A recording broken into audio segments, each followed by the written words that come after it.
Good day, ma'am.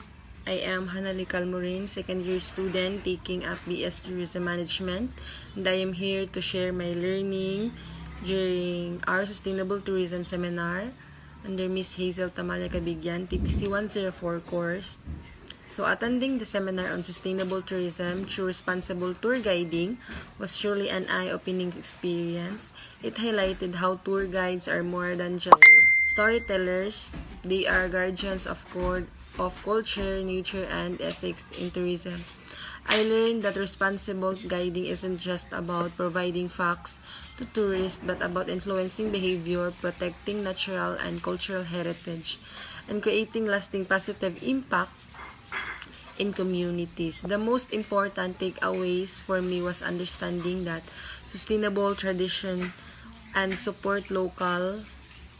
Sustainable in tourism means making choices that preserve resources, respect locals' traditions, and support locals' economies. And whether it's discouraging littering, supporting local handicrafts, or educating tourists on cultural sensitivity, the role of a tour guide becomes crucial in shaping the traveler's mindset.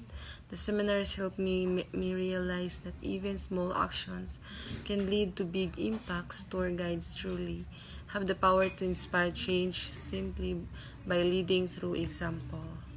One of important takeaways about indigenous people is the deep respect we must have for their culture, tradition, and connection to nature. IP communities hold valuable knowledge passed down through generation about the environment and sustainable living and harmonious community life. They are the original stewards of the land, and their way of life teaches us the importance of respect, balance, and sustainability. However, many IP's communities continue to face challenges such as discrimination, displacement, and lack of representation. It is our responsibility to listen to their voice, recognize their rights, and support their struggles for equality and dignity. Learning about IPs has taught me that I appreciate culture diversity and to become more suspicious of my actions, whether in tourism, education, or everybody's life. Supporting indigenous peoples means protecting heritage, promoting inclusion, and working towards a more just and respectful society. So that's it.